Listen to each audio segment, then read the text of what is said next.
What's up, everybody? Welcome back to another episode of Toon Tahn. I said it ahead of the Total Drama Action episode, but there was a really, really long break in between episodes, and that's because we are both 20. Well, now Kelly's 28. Don't remind me. We've passed Kelly's birthday, but we are very busy, and by we I mean I'm basically running around every single night. So our episodes are not going to be as consistent as we'd like them to be, especially in the middle of when I'm coaching my basketball season. But anyway, we're going to make things work. And so last episode, we talked about Total Drama Action. We're keeping up with Total Drama. We promise we will be talking about other shows. But of course, here to join me to talk about Total Drama World Tour is my dear friend down in Florida who just celebrated her birthday, Kelly. Hey, what's going on? I feel like it's been like almost 2 months, right? Yeah, I mean, at time of recording, we're recording on a Wednesday, and the Total Drama Action episode is dropping on December 1st. So yeah, it's been a while. It's been a while. Get ready for I've that.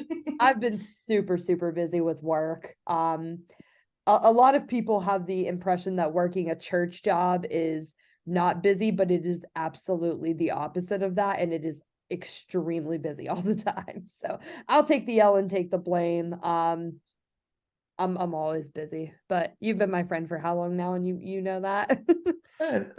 6, 7 years? Something I around. can't count. We're old. We just know that we're old.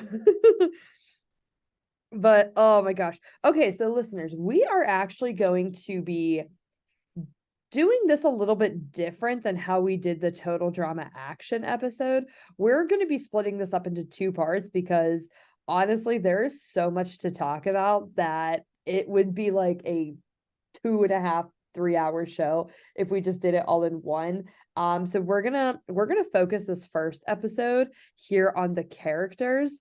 And one of the reasons why we decided to do that was because, of course, this season actually introduced a couple new characters. And we'll get to that in a minute, talking about the introduction of Alejandro and Sierra, and then also the introduction toward the middle of the season with Blanley. But first, before we do that, and I'm kind of springing this one on you, we got to talk about the episode that led into this one, and that was the celebrity aftermath episode. And I don't know about you, but I love that episode. It was so much fun. And one of my favorite parts was like how they were, showing what the contestants were doing like in between seasons and stuff. And out of all people, Lashana and Tyler did reality show like competitions together. And that bit always just cracks me up where they're racing on the treadmills and then Tyler gets knocked out. Yeah, that was a really interesting episode. I always like Heather dressing up as Gwen in like a wig, and then she's has Katie and Sadie as puppets on each hand. That always freaked me out. I'm like, why does she look good with that hair, first of all? Oh my gosh, yeah, that's the episode always cracks me up. I mean, technically I have to rescind my statement and say we got introduced to Blanley in this episode with the celebrity Van her and that other host, I think his name was Josh, who kind of was there and then never showed up again. But this was a fun episode where yeah, they were like up for an award, and Chris was like, you guys are washed up. We're getting a new reality cast, and technically you meet Alejandro here, although he doesn't really talk to the contestants until the end of the episode. And you meet Sierra here, who is getting like information from Izzy about like the cast members and stuff. And yeah, I mean, it's just fun to see like how they integrate them into the new season. Like they're not just like, hey, there's these new people who are showing up on Total Drama World Tour, they're being integrated. And then just to get a little bit of background and a little bit of fun on the characters, I know the Courtney Duncan custody battle over the raccoon, that one always cracked me up. And DJ and his mama doing that cooking show and then ending up homeless. And then Beth and Lindsay getting thrown in jail for ruining, was it the Mona Lisa? Yep, they ruined the Mona Lisa, which was wonderful foreshadowing for when they went to Paris and World Tour. Good times, good times. Yeah, I just think it was a really smooth transition. Yeah, I agree with that. It was a nice transition. And I always love the sentimental part of me always loves Sierra's pep talk to them whenever they lose the award and they're like, oh, maybe we are washed up, and Sierra's pep talk is awesome. Yeah, and them driving a bus in the middle of nowhere, and Chris is just following them in a helicopter. Like, yes, I expected them to do this. That always makes me mad when they get stuck in that ditch, and then like I understand like you got to separate some of the contestants because they had a cutoff for how many people were on the season, and it's like Katie and Sadie, Trent, Jeff, Justin, they go off and try to find help, and they end up at a nuclear bombing testing site. Which is fair. Yeah, like most people do. Hmm. But yeah, so that was the episode that kind of got us uh shifted into Total Drama World Tour. Um but of course, Total Drama World Tour followed action in the concept of, okay, well, we still have the original cast, but we need to cut them down a little bit. But at the same time, as Chris says at the beginning of the season, we're adding 2 new competitors to keep it all fresh. And those competitors, of course, are Alejandro and Sierra, who, spoiler alert, people both made it pretty far, made it to the top 4. Sierra, of course, is a super obsessed super fan of Total Drama, and Alejandro is just, he was part of Chris's quote unquote new reality show team, and he was able to get a spot on World Tour and shake things up a little bit. He was, I think I think Noah calls him like the male Heather or something, and that's basically fact. But um as somebody who watched this a little bit later than like it premiered and everything, do you think that they were good additions? Do you like that they added 2 new people? What were your thoughts on that? Yeah, I see why, because after Action, they only had like half the cast at that point, and that just felt wrong to me, leaving out half the cast. And then they brought back more of the cast, even though they left out characters again. I feel like they were less consequential to leave out than like the other characters, if you know what I'm talking about. Yeah. I mean, can you explain a little bit more? I'm kind of following. Yeah, like I am sad that Trent never got a redemption arc after the crap that went on in Action. Um, but like Katie and Sadie not being in it, I was fine with. Jeff and Bridget not being in it, I was fine with. Who else was in it? Eva. I was fine with her not being in it. Like it was just characters I didn't really care about, except for like Jeff and Bridget. Um, but I feel like they were like, okay, we can't do half the cast again, so they added back more characters, plus adding 2 new characters, technically 3. But I feel like it was a good decision on their part. Yeah, and I think they knew what they were doing with who they brought back, because yeah, like you said, I mean, granted, Eva had oh my gosh, Eva was hilarious in the aftermath episodes. And they still had like, I mean, they still had pretty prominent roles in those aftermath episodes. Sans like, Katie and Sadie. I don't really think they had much of a role. But Beth had some comic relief. Um Trent and Jeff, obviously Jeff, because he was like the host and everything. I think they had like a really good plan for them for the aftermath episodes. Yeah, I know we talked about the Trent the Trent conundrum in the in Action, but they need to do right by my boy Trent. Hmm.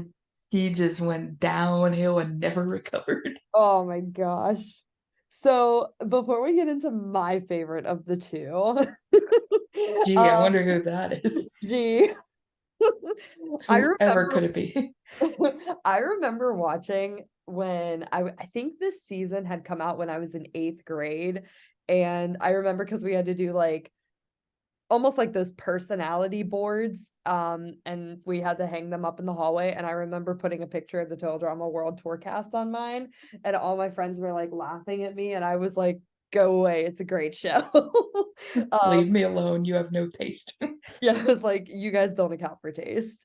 But I remember watching it in 8th grade, and I was just like obsessed with like just the idea, and we'll get into the episodes in the next in our next show, but like the idea of having 3 teams. I love the people that they brought back.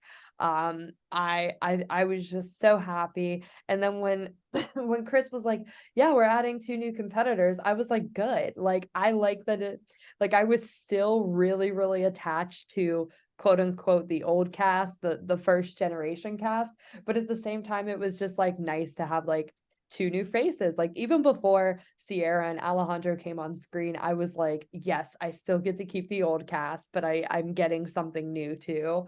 So that was really fun. But yeah, I thought they fit in so well. And I've watched a lot of really good videos about like, oh, what if like Alejandro and Sierra were in Total Drama Island? And it's awesome because like they are technically still considered first generation cast, even jumping in late there. But oh man, I was just so happy whenever they whenever they were introduced. um but yeah, okay, to talk about the 2 of them, I know you sent me a video from the awesome YouTube channel Spilling the Milk a couple weeks ago. Yes. They are hilarious. I know you don't like this show, but they just did a like, we got drunk and watched Big Mouth video, and oh my gosh, I was howling. It was hilarious. Their reactions to it were great, and I watched all their reactions to their Family Guy episodes too. They're awesome. They're hilarious. They watched the Five Nights at Freddy's movie recently, and it was the funniest. Luke and I watched a reaction video to Cats last night, and I'll leave it at that. Yeah, they have some really funny commentary. They had some very opinionated, I shall say, commentary about Sierra. I Yeah. Sierra has split the fan base up. I've seen a lot of like, I've been on Total Drama Tumblr for like 15 years now at this point. And like, I am open to like non-canon shipping. I am, but there are certain ships that just don't make sense, that I'm like, why do you do that? Like, it's just like, I understand your creativity, and like I'm allowed to ship whoever I want, but me just personally, like, if it's so far out there, I'm just like, this is dumb. But a lot of people have been shipping like Heather and Sierra. And I remember there was, I guess somebody, the creator of the show, Terry McGurran, is very active on his Twitter account. And so somebody was like, oh, like Heather and Sierra.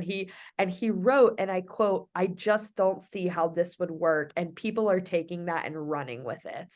But Sierra, of course, canon in the show, was obsessed with Cody. Um, I am curious, before we really get into Sierra, do you think that like Cody works for that? Like, I for me, it could have been like either, it couldn't have been anybody other than Cody, right? Yeah, like, because Cody was kind of like, he kind of flew under the radar in the first season in Ireland, because he got kicked out, or he got injured, so he had to leave, which I still think is dumb. And then he wasn't even in action. He was on the Aftermath show, but whatever. But like, him having a much more major role in the third season, I think worked. And like, I get what you're saying, because Sierra is a very polarizing character, to say the least. And it's funny that was the character she latched onto, with him only being prevalent in the first half of the first season. So it's very interesting. I think polarizing is a very good word for Sierra. She is she is either it's either you love her or you hate her. And there are some people who really hate her, and they will, they will say, well, she was harassing and sexually harassing Cody. And I don't know about you, but like, and listen, I'm just gonna say, trigger warning and all that stuff. Sexual harassment is no joke. Like, I totally understand that. I think there are shows out there who do a really good job of portraying like the raw emotions of that, like especially like Law and Order SVU. I think there are some really good actors who portray, some really tough circumstances.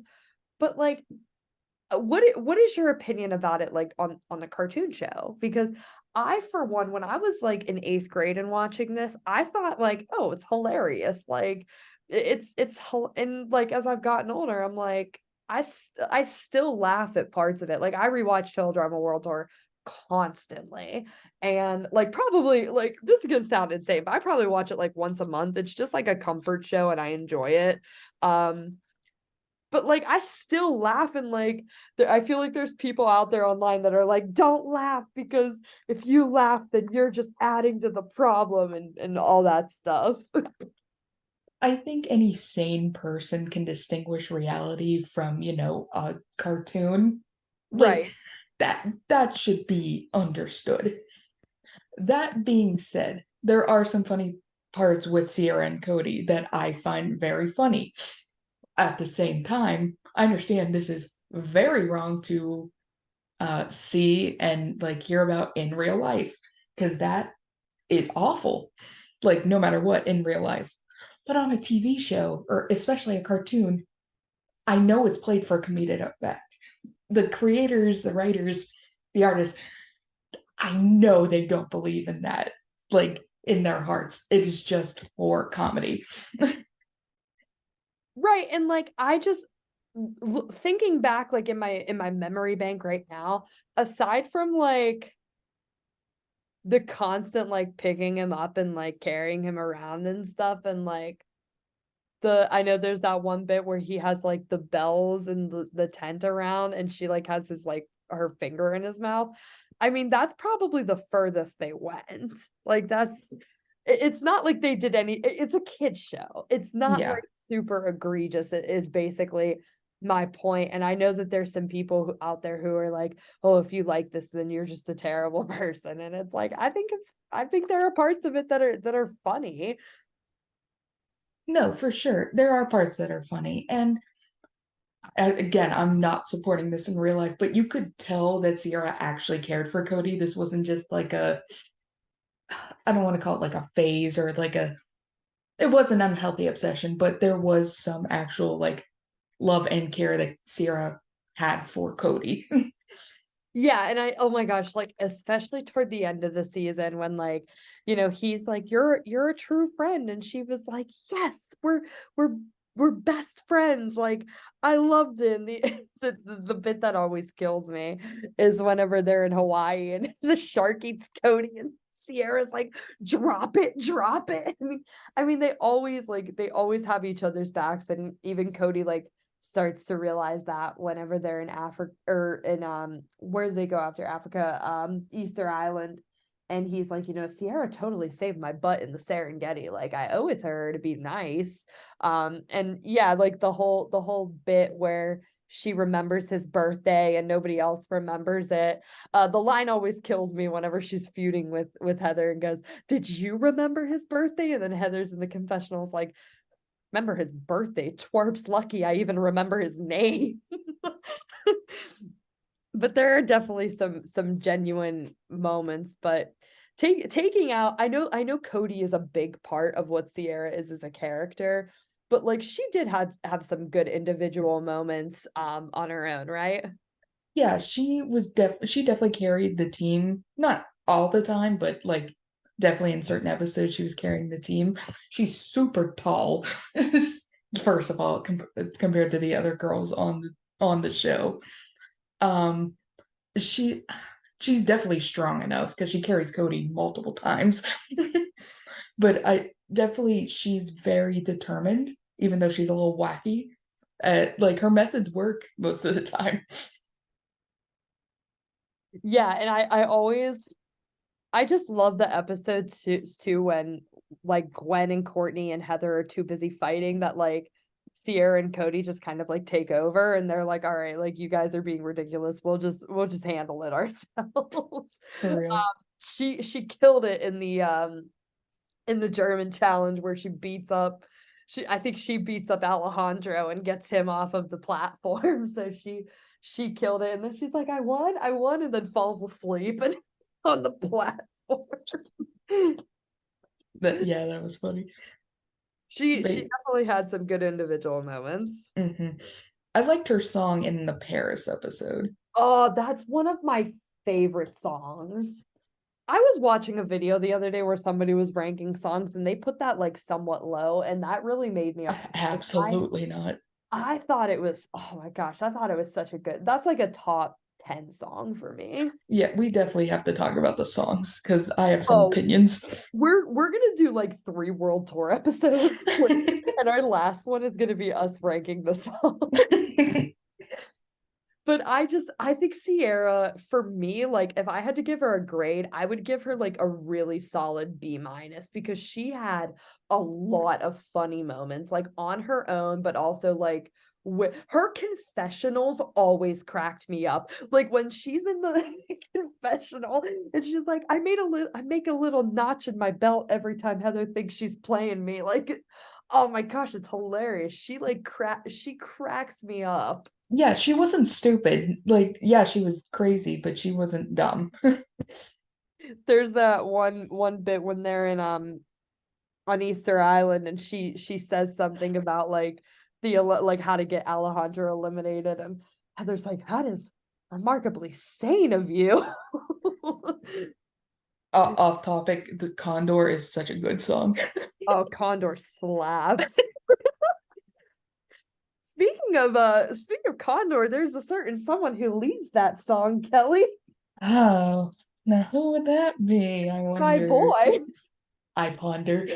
Uh, so there's one thing you need to know about me. It's that first off, Ale Heather until I die. We will get into that later, but I I love Alejandro. He is one of my all-time favorite characters in any show ever. He basically was like the better version of what they wanted Justin to be. He was conniving, he was sweet on the outside, he was conniving on the inside. I mean, him and Heather had such good moments throughout the whole season. He had some awesome interactions with like a lot of the different characters. Alejandro is just my favorite character. please, please tell me your thoughts on Alejandro before I go on and on. Don't you worry, I'm gonna have my moment next season. We're gonna have a talk. And I Um, could cry about how Brick got the Trent treatment, but continue. I miss Brick. But anyway, I did like Alejandro. He's very um sneaky, very sly, very like a big womanizer. And like he knew that and he used that to his advantage. And I think he appreciated that Heather didn't fall for it, so he saw it at first as a challenge, and then slowly you could see he was starting to fall for her, which was really cool.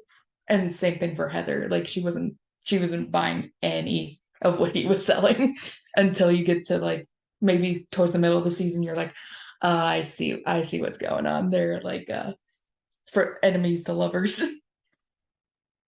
Shout out first and foremost to Marco Graziani. And I'm gonna mispronounce her name. Name is Annick. Let me see. Annick Oben Swain, I think is how you pronounce it. The voice actors for Heather and Sierra, or I'm sorry, not Heather and Sierra, Alejandro and Sierra. Some of my favorite voice acting comes from those two. Marco Graziani was his voice actor in season 1, and it was Alex House in season 5. And we'll address that when we get there, but it is really, really tough shoes to fill. I mean, he did as best as he could. But oh my gosh, I mean, I loved that we had a contestant with like a whole a whole backstory that like wasn't like, I remember in Total Drama Island, like going on the website on Cartoon Network when I was younger and like reading about, you know, Gwen and DJ and Lashana and all these, and you really didn't have that backstory from the website kind of come into. The only time you really did was like when they did in Total Drama Island for like the final 5 or the final 4, the like letters from home, the videos from home thing. But you really didn't get to see the background from there. Like for example, like Trent, we were talking about him earlier. I remember reading the biographies on Total Drama Island. Is like his dad is an accountant and he wants to like be an astronaut or something along that line. But you never like heard that or saw that play out in the show. But Alejandro, he had such a background. He always name dropped his family. You knew his father was a diplomat whenever Chris introduced him. And he always just like, he just kept like living out like what he was hyped up to be. And it was so good because you just saw like this kind of figure go from being this sweet, nice and flirtatious and, you know, charming person in the first like 10 or 12 episodes, and then it's like, okay, like the prize is getting closer and closer. He's starting to show his true colors while still like kind of maintaining that as well. I mean, he was responsible for almost all of the eliminations of Total Drama World Tour. I thought he was great. I thought his moments, like the womanizing moments, I thought they were all played out like exactly how they should have been. And then, you know, to counteract that also the reactions from people like Bridget trying to win back Jeff and yada yada yada. I loved his character. They're really, for me, I know I'm a broken record, you've heard it 1,000 times, but there's just no better character in like a single season for how to play the game than him, because like Noah says in the London episode, he's like Heather but with social skills. I loved his character. He was so much fun. So much fun. His interactions with Owen were some of my favorites too. I like the take me out to the ball game gig. That was really funny. In that same episode, whenever he's like, Tyler, we need to find an alien artifact. One isn't gonna fall out of the sky, and it immediately hits Tyler on the head and lands in Alejandro's hands. And then I liked too, like when when Duncan came back at spoiler alert, when Duncan came back into the game and Alejandro was like, okay, well now I'm tasked with, yeah, I'm still competing with Heather on the other team, but now I have a legitimate competitor on my team. Like, what do I do about this? I thought it was awesome how he kind of played both sides of the coin. Like one of my favorite Alejandro episodes, even though it isn't my favorite episode of the whole season, is the Australia one with how he just plays both sides of the coin like a pro. He's my favorite character. I just love him so much. Tell me more. I just love him. I love everything about him. His character design was made, and the details were so good, like the bull necklace. And then in All Stars, of course, whenever, you know, you got Jose, his brother that came into the show, he was also wearing the necklace. And it was just like the detail was so good. I just love him. One of my favorite songs. I know, I'm such a dork. One of my favorite all-time songs, and if you say that this isn't in your top 5, we're gonna have issues. The one when they're in Drumheller and he rescues Heather. I can't think of the name of the song. I knew you were gonna say that one. It's just, it has some of the best like music. His voice actor really gets the chance. Like Alejandro's pretty prominent in a lot of the songs, but that song was Marco Graziani sang that like a pro. My only issue with that song is the stupid puppet. I hate it. Say the puppet. I hate the puppet. I I hate the puppet. It's creepy and I hate it. I hated that stupid puppet, but that was, oh my gosh, that was definitely Marco Graziani's time to shine. Um, but yeah, there's no better villain in total drama for me than, I mean, Heather, of course, season one, she had the mean girl vibe going on. Okay, yeah, whatever. That's so high school, but like in World Tour, Alejandro was like manipulative and like sneaky and so good about it. And yes, listeners, I am simping over Alejandro. And there wasn't even really a villain in action. They tried to give Justin that role, but he didn't really do anything. Yeah, exactly. He picked up some much needed slack. We can't talk about Alejandro without talking about Heather. And I'm just gonna put it out there. You and I did that poll and I won.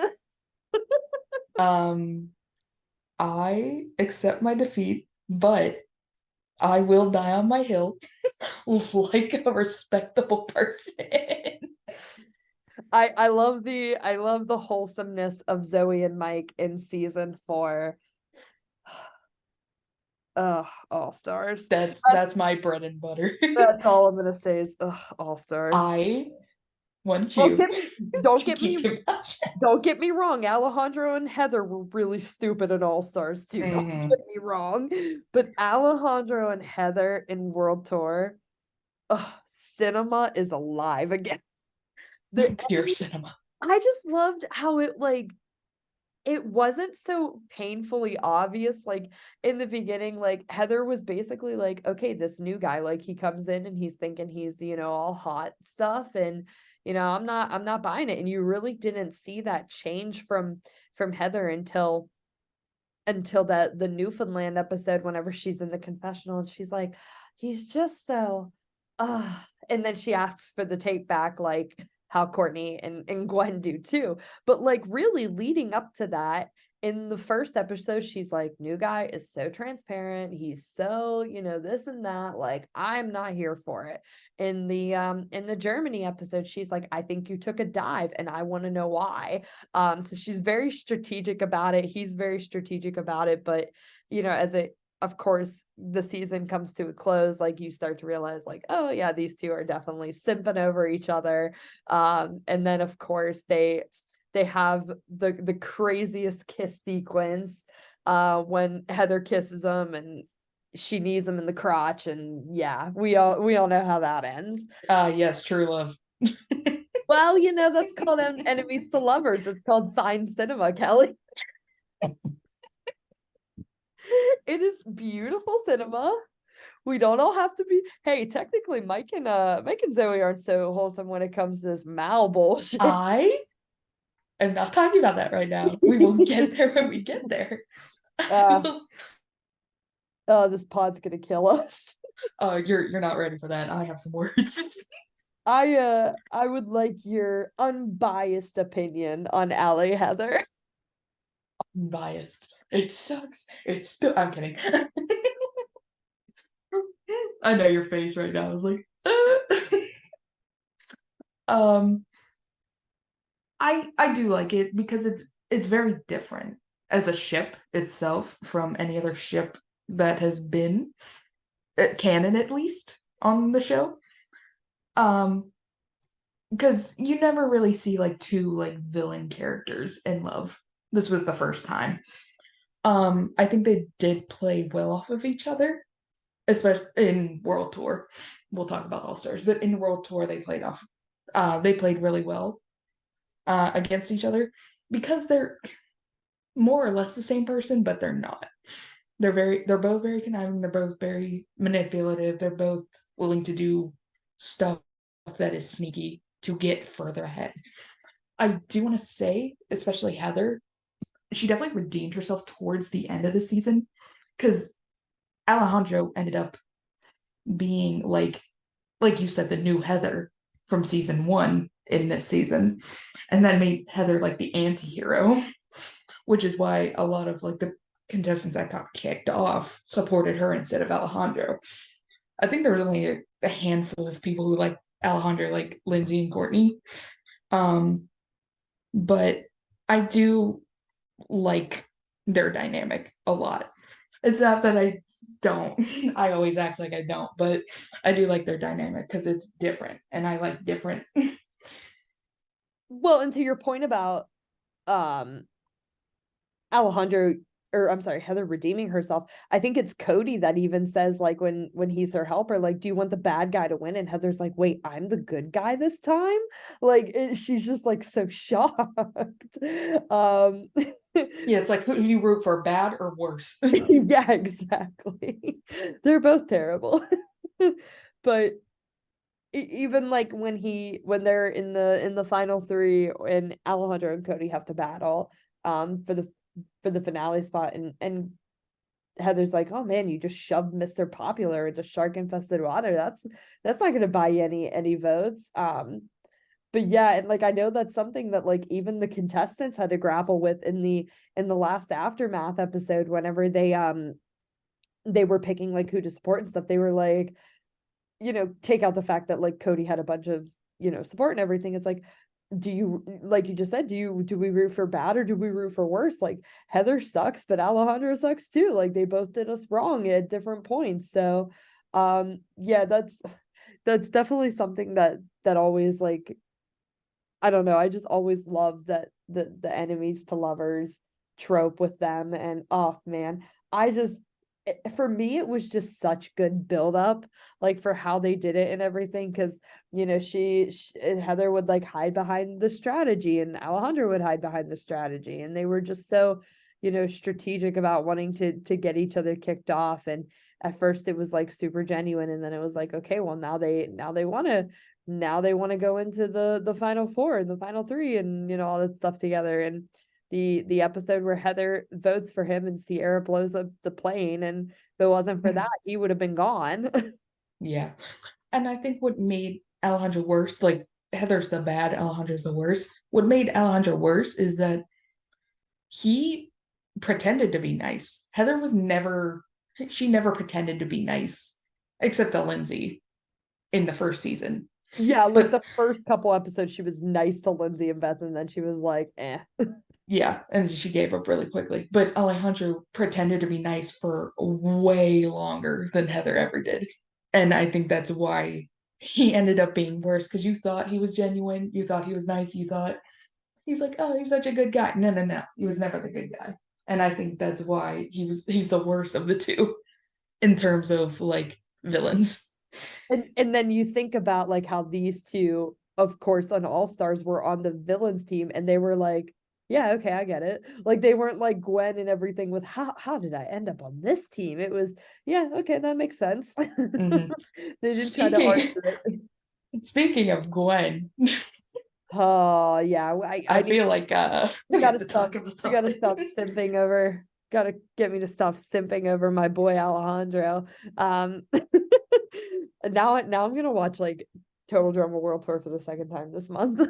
But okay, so yeah, we got to talk about this love triangle. It was obviously super evident in the very first episode whenever they get off the plane, and they do it kind of in groups, and one of the first groups they introduce is Duncan, Courtney, and Gwen. And Gwen and Duncan make a joke, and they both laugh, and Courtney immediately gets jealous. I mean, this has been building up for a while, and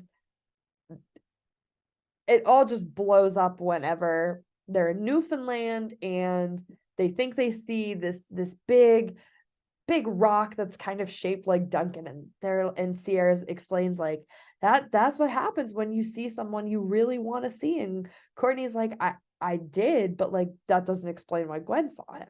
Of course, you go to the London episode, and they bring which when we talk about the episodes, I have a whole rant about how Noah got voted off and how it was not fair, because technically Team Chris won that challenge. Like I will be popping off.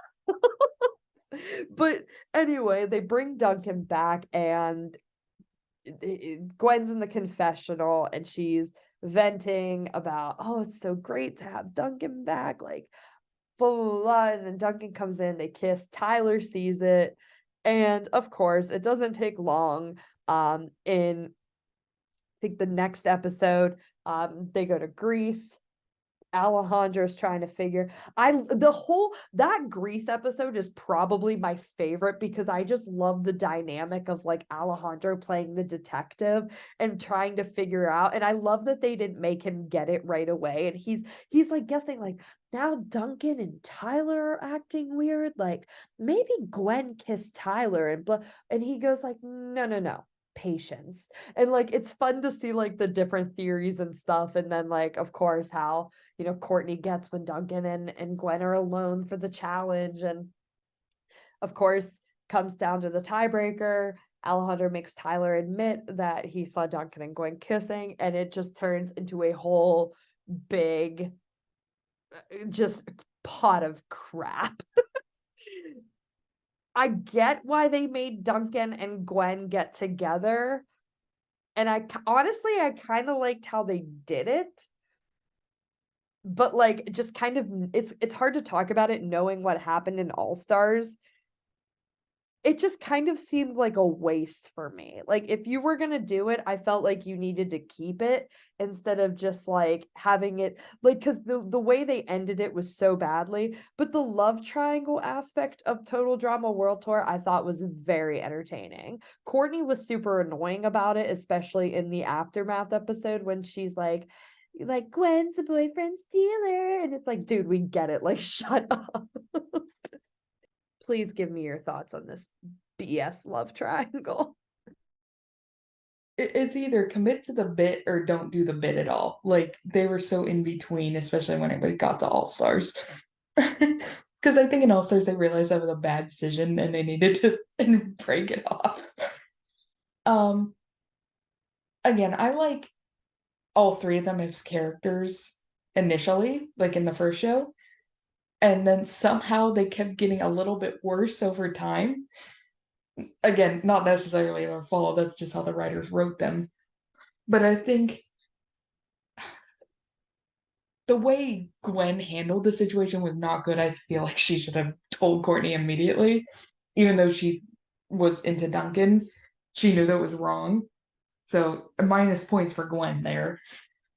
Duncan gets minus points for initiating the cheating when he didn't break up with Courtney at that point. Even though I think he wanted to when he got put back after the London challenge. And like, because when he gets back on the plane, the first thing you see is Courtney go over and hug him and whatnot. At that point, Duncan should have said, "We're done. We're broken up. We're done with this." And then you can pursue Gwen. But the fact that he didn't, he gets minus points for that. Courtney gets minus points for just being very annoying about it. Yeah, you got cheated on, but also like you're only blaming Gwen for the most part. You like really didn't do anything to Duncan. She was more mad at Gwen than Duncan, even though Duncan was the one who caused it. And like it again, when you talk about the love triangle, you have to talk about All Stars because of like just knowing how it finishes. I'm like, at first I was like upset about why she was so like mad at Gwen and not really like didn't really care about like Duncan. Like, yeah, she kicked him and threw her fit, and then she was just kind of like whatever. But then I think it like that was one of the good moments of All Stars was Gwen and Courtney repatching their friendship. And really, in my opinion, from the original cast, the only person who kind of redeemed themselves and had a good storyline and didn't kind of blow off the rails in All Stars was Gwen. And it's set because you kind of saw this like little downfall with Gwen coming with action, and then with World Tour, with the love triangle and everything. And then the downfall, it stayed the same whenever you go to All Stars, because it's like Gwen's on the villains team. How the heck is Gwen's on a villain team? Well, you kissed my boyfriend. Okay, well then now they're starting to make amends, and she's going back up the ladder. Yeah, it's hard to look at it and just look at it only from a world tour lens.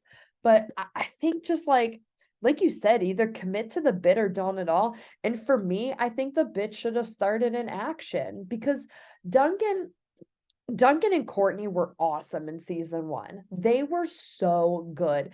The episode where they kiss is just one of the best episodes of the whole series. But then like they were just so annoying, and like a lot of people are like pick who was more annoying, Gwen and I'm sorry, not Gwen, Bridget and Jeff, or Courtney and Duncan. And for me, it's Courtney and Duncan, just the constant arguing, the contract, this and that, and this and that. Like they should have just ended it there and just started like the bit with Duncan and Gwen at the tail end or whatever of action, because I think that would have made it like a lot more bearable. And you could have had a really good storyline of what they tried to do in action before, or I'm sorry, in All Stars, before they cut it completely with how does Courtney do competing on the show when Duncan and Gwen are a couple. I don't think the way that they abruptly ended it in All Stars was very good. I like how they had Gwen and Courtney become friends again, but I don't think how they ended Gwen and Duncan was very good per se. I know that's a lot of word salad, but I feel like this love triangle is just a giant word salad. Yeah, it was very, very messy. And again, we keep going back to All Stars, but when Gwen in All Stars kept saying, "Oh, Courtney wasn't her boyfriend or Duncan and Courtney weren't together, whatever." That's not true. That was never established in World Tour. They were still together. So I don't know what they were trying to retcon. And like I think they were just hoping people forgot or either didn't remember that Courtney and Duncan were still together when the kiss happened between Gwen and Duncan. So they're just trying to gaslight us. But Yeah, because that like at the beginning of All Stars, when they're dumped into the water, Gwen's like, he wasn't her boyfriend at the time. And I was like, yeah, she was. They were they they never absolutely officially were. broke up. Yeah, he quit the show. He never broke up with Courtney and then quit the show. So like that just that's we'll get to All Stars. One thing I know you wanted to talk about, let me see. I'm going back into my messages with you. I don't really think like when talking about, I think we talked about Cody and Sierra. We don't really talk about them as a couple because they weren't a couple in the show. They really finished the show ending up being best friends, as we mentioned. I don't know about you. I did not care for the bit of Lindsay not remembering Tyler's name. I didn't care for it. Like, okay, it was kind of funny at the end of season 1 when they were it was really funny at the end of season 1 when they were the episode where Lashana gets eliminated and she kisses him and then she goes, "Which one is Tyler?" But then they really like she kept mentioning Tyler during action, and I liked the moments where everybody was like, "He's not even here." Like, but then like it was so dumb to me how she kept like forgetting who he was, calling him Noah. Like it just for me it wasn't really that funny. I didn't care for it. I think it did make for a good moment in the Germany episode where Tyler like makes the avalanche happen, but other than that, I mean it was just I didn't really care for it. Yeah, that bit ran way too long. It's like, okay, we get it. She doesn't remember. Yeah, she's dumb. We get it. Let's move on, please. Do something different. Yeah, and then she immediately gets voted off the next episode. Like it's so dumb. Like the one good part of it too is when she goes up to Lashana and DJ and goes, "Guess what, guys? Tyler's back." And Lashana's like, "What? No way." And DJ like looks at her and Lashana goes, "It's easier to just go along with it." Like that part was funny and Tyler causing the avalanche, but the rest of it, yeah, it just went way too long. Yeah, that bit was not good, but you know what bit was worse? The DJ bit.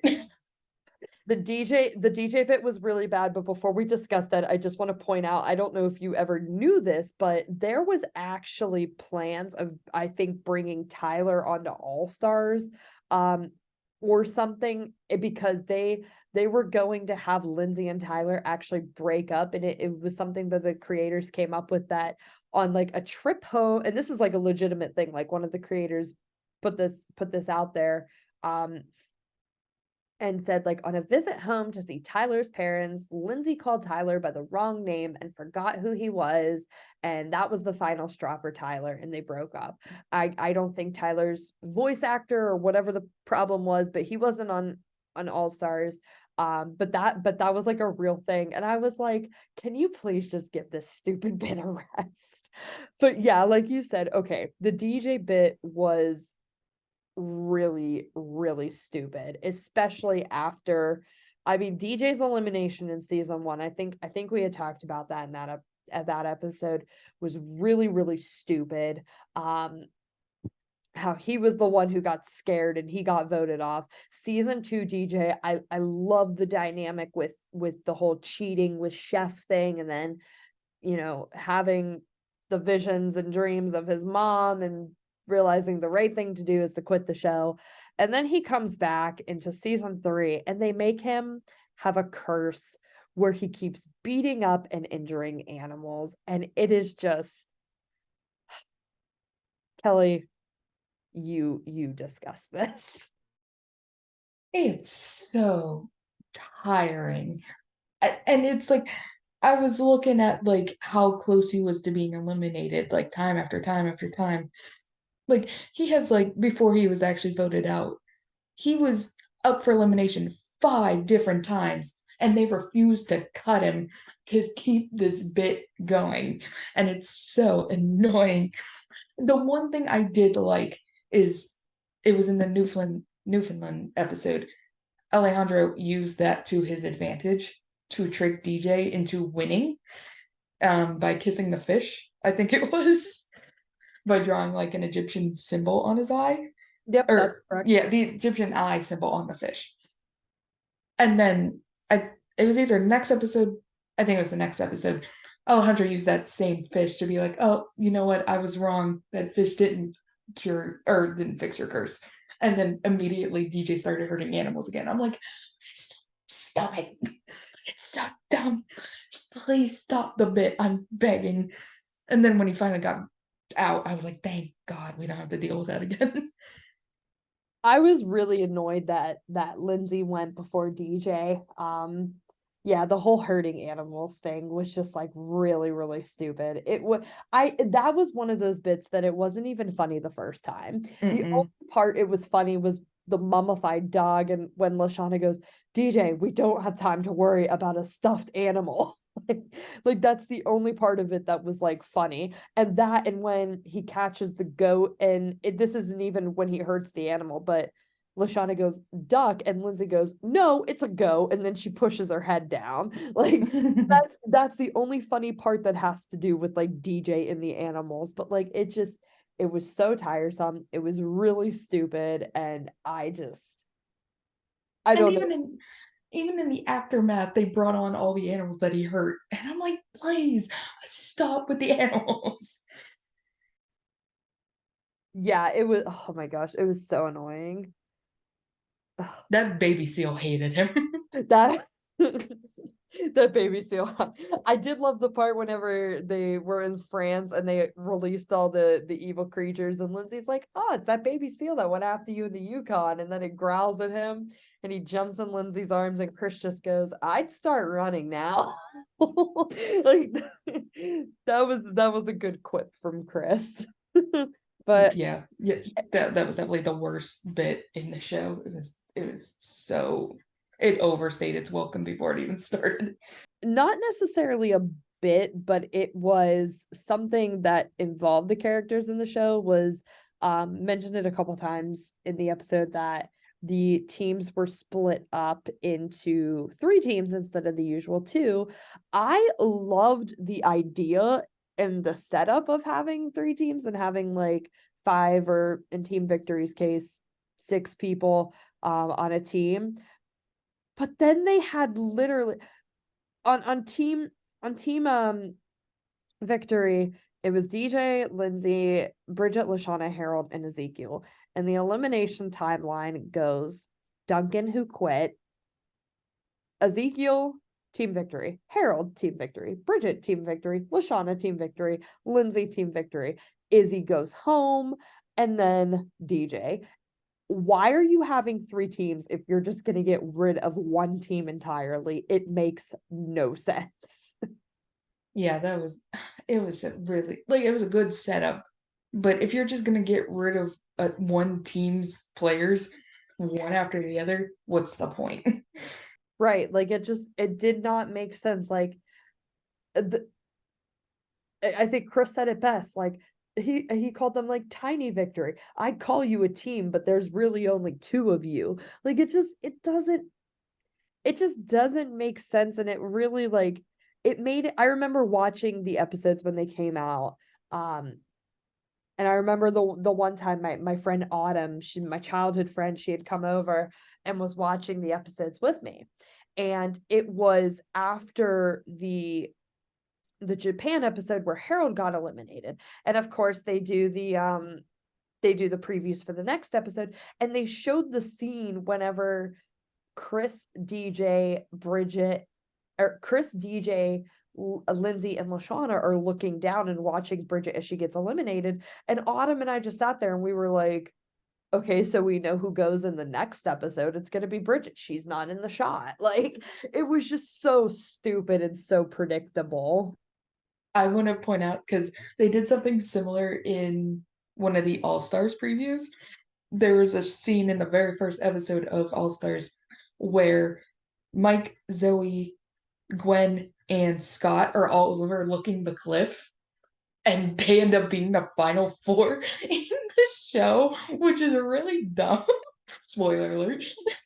Yeah, whenever they're like Fang and Gwen pops in and is like, who? And she's like, you just showed up the final 4. And like in the order they were eliminated too. I'm like, that's Yeah. Oh my gosh. Just sometimes it's like little too on the nose. right. The other 2 teams were I loved when Sierra named Team Chris is really, really hot, and all you hear is what from the guys. And it turned out Sierra didn't even finish on that team. Team Chris is really, really hot with Noah, Tyler, Owen, Alejandro, Izzy after the swap. And then eventually Duncan joined that team. Team Amazon, you got Sierra with the swap with Izzy, Sierra, Courtney, Gwen, Heather, Cody. I thought it made for some really, really funny moments with like Cody being like patronized. That sounds so mean to say, but like whenever they're in New York and they're like, all right, who's riding in the carriage, and all the girls go Cody. And then in the Grease episode when they're like, Team Amazon is an all-girl team, and Cody's just like, oh man. I think they could have done more of that with like, Izzy being the only girl on her team, but at the same time, Izzy is also just like completely insane. Yeah. I thought, yeah, Sierra naming the team and then immediately switching teams is really funny to me. So ridiculous. Like I feel so bad. Like they should have been able to change their name. And then sometimes Chris would be like, Team Chris is really, really, really, really, really hot. And Alejandro's like, did you add an extra really? Oh my gosh. Yeah, I remember in that first episode, Alejandro's like, I think there were only 4 real. 4. I loved, but like aside from like the BS of Team Victory just getting whittled down, I thought the teams were really, really well done. I think you just kind of knew that Courtney, Gwen, and Heather were gonna be on the same team at some point, and it finally happened, and it gave like all the drama. And I liked the all pretty much the all guys team with Team Chris. I thought the seasons or the teams were broken up really, really well. Yeah, I enjoyed that too. So, because it wasn't like, especially with Team Amazon and Team Chris, you couldn't really tell who was going to win because they were both pretty even in terms of like competitiveness. That's just my opinion. Yeah, and I think like one of the episodes that really showed that off was the Grease episode. It was pretty even for the most part with the two teams. It was a really good idea and concept. I wish they would have done more with actually having three teams instead of just getting rid of one immediately. Yeah, because like I mean when Team Victory went, I mean you had Noah and you had Tyler go, and then I'm think you had one more episode after that with Gwen, and then there was the merge. So like you got rid of one whole team, you got rid of a couple other players, you bring Blanley in, so that adds one more back, and then you have the merge. So it's like basically I don't even know what I'm trying to say. But one more thing we got to touch on character wise, and then we're probably gonna close this episode out with our final thoughts. Um, Blanley, oh God, why did that happen? Because if you think about it, like the span from Total Drama Island to Total Drama Action, they said was only like a couple days, so the kids are all probably still like 16. By the time World Tour comes around, you would think they're like 17, and you have a bunch of 17 or 18-year-olds. Blanley is probably like in her late 20s, early 30s. Like it doesn't make sense. Yeah, they threw her in haphazardly for seemingly no reason because she was on the Aftermath show. And then they were doing a competition to have one of the eliminated players or players that weren't even in the initial like casting for this third season to get a chance to play into the game. And for some reason, Blanley ended up winning, even though she wasn't competing, and she got tossed into um what episode was it? It was the marriage episode. Where were they? Were they The in Niagara Canada? Falls one, yeah. Yeah, which was just so. I don't want to talk about her song. Like, I know some people don't like it. I think it's fine. Like, I don't hate it. It's definitely not the worst song. Yeah, I agree. I think we can 100% just spoiler alert for the song episode. The Chinese lesson one is the worst song. There's no other answer. Like, the Chinese lesson song the, sucks. it's the worst one. But It Blaney, I sucks. think like I think Blanley, like it just didn't make sense. The pitch with Chef was really stupid. Like I hate how they made Chef help her. Like he didn't. I thought the penalty parka in the middle of the Sahara in Africa was hilarious, but it's like, come on, dude. Like you really didn't learn from DJ. Like, what are you doing here? Yeah, it's just a cluster. It was a freaking train wreck bringing her on, and it just like it didn't make sense. And then honestly, like I'm not gonna lie, I kind of felt bad for Blanley like in the Hawaiian episode, because she's just like she's on like a freaking stretcher, and then like she's just getting the crap beat out of her. Like, yeah, she really completely screwed over Bridget. Like, there's absolutely no doubt about that. Like, she totally screwed her over and it wasn't right. But like, dang, like she got like really hurt. Yeah, you bring her in and she's there for 2 episodes and then she gets kicked off. I'm like, what was the point? Spoilers. Yeah, Blanley was just one of the weirdest additions. Like Alejandro and Sierra fit in perfectly, especially because they were at the start. But I still feel like if you would have added like Alejandro or Sierra like toward the middle, like it would have made more sense. They're young. They're like on the same level as these guys. And it's like then you just add a random reality show host. I didn't even like that they brought her back for the aftermath, let alone the actual show. Hmm. Yeah. Yeah, it was unnecessary.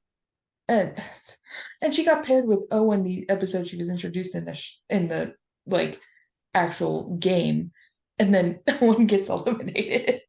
Ugh. Yeah, and her fake crying at the end when she was like, "I'll miss you, chubby hubby." It's like, shut up. Oh, Blanley's just terrible, terrible character.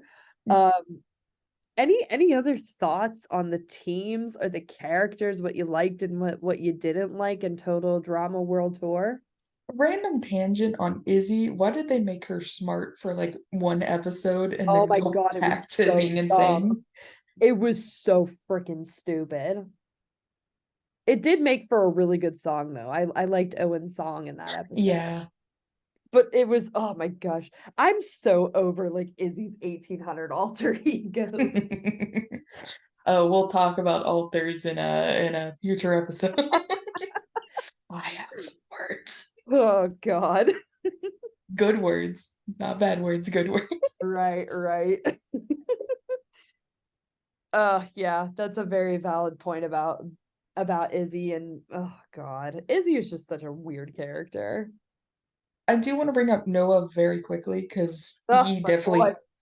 he definitely got more screen time this season after being eliminated, what, third in the first season, and then not even being in the second season.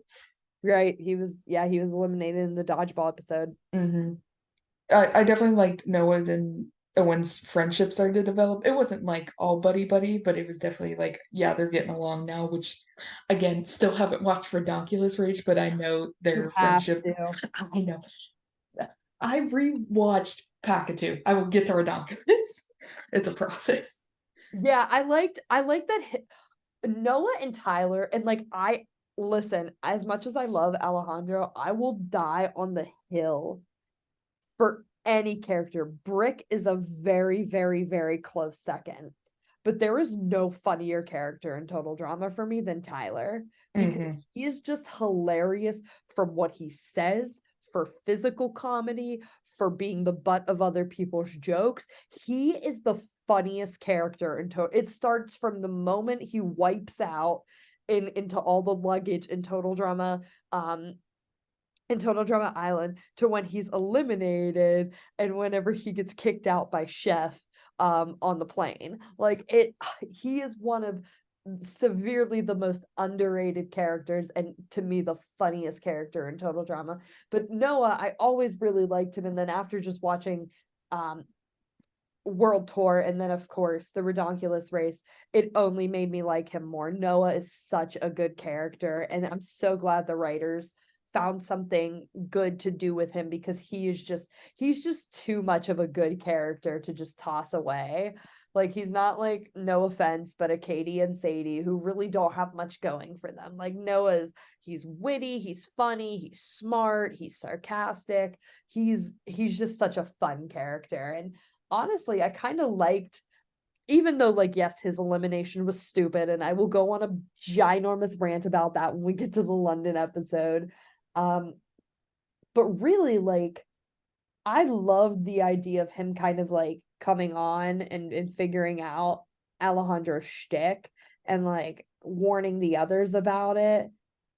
But of course, Alejandro has the upper hand, and he, votes him off, and he gets Tyler to vote him off and whatnot. It just, for me, like I loved everything about Noah and Total Drama World Tour, except how he got eliminated. But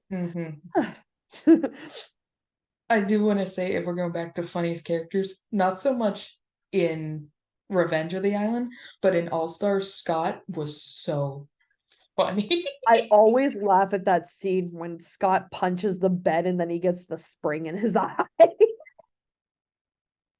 You're so, I just like, Courtney, I'm your girlfriend.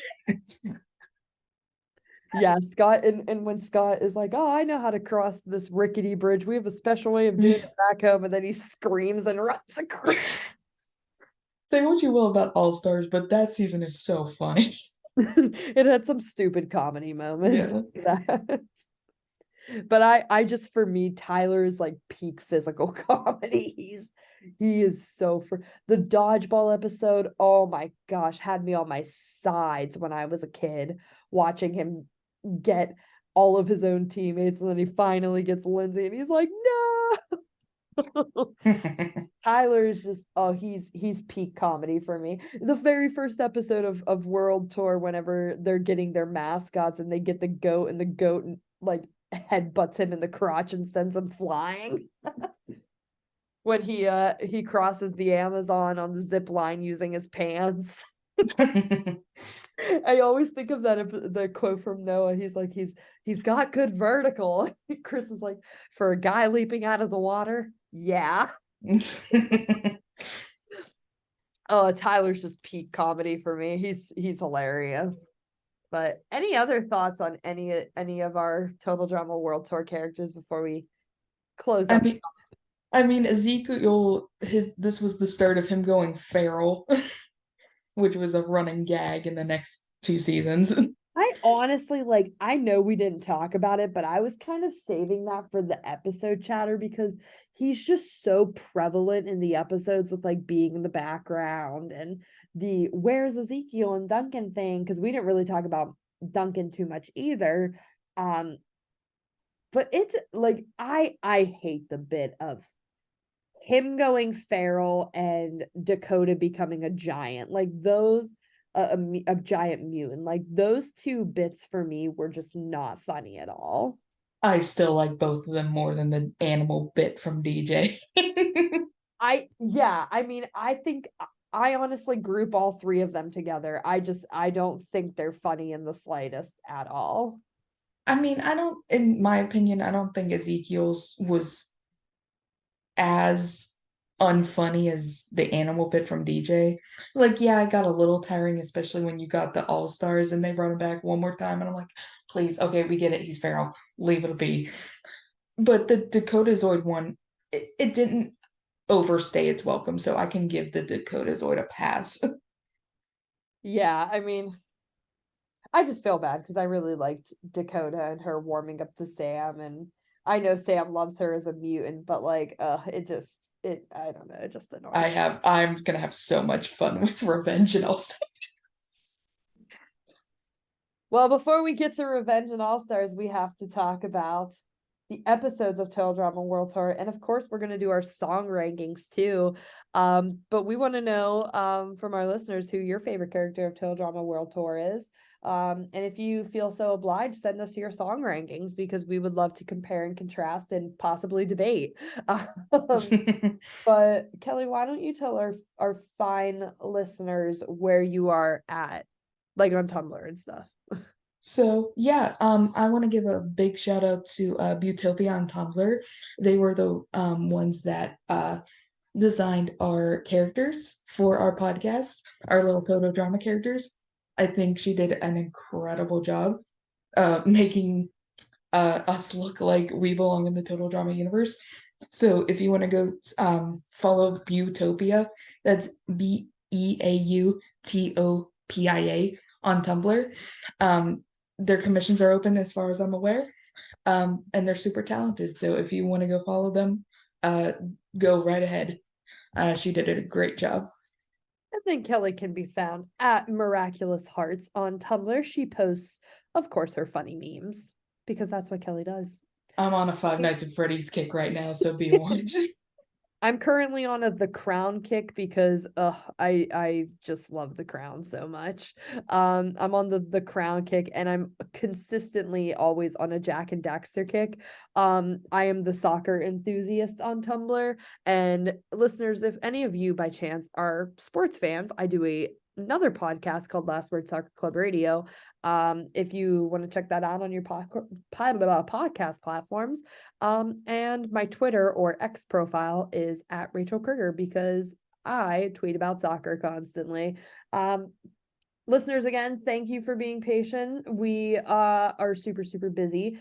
Mid 20-year-olds. Oh, that sounds so gross. Actually, we're late. I'm late 20s. Yeah, we're late 20s now. I think 27 is considered late 20s. Who knows? But anyway, we are very busy people, so we'll hopefully get recording a little bit more, get a couple more episodes. Obviously the holidays are coming up. We hope you all had a very, very good Thanksgiving, and if this comes out a couple weeks before the holidays, Merry Christmas, Happy Kwanzaa, Happy Hanukkah. Hanukkah will be starting in mid-December, so a happy holiday to all who celebrate. Listeners, we will see you next time. Bye.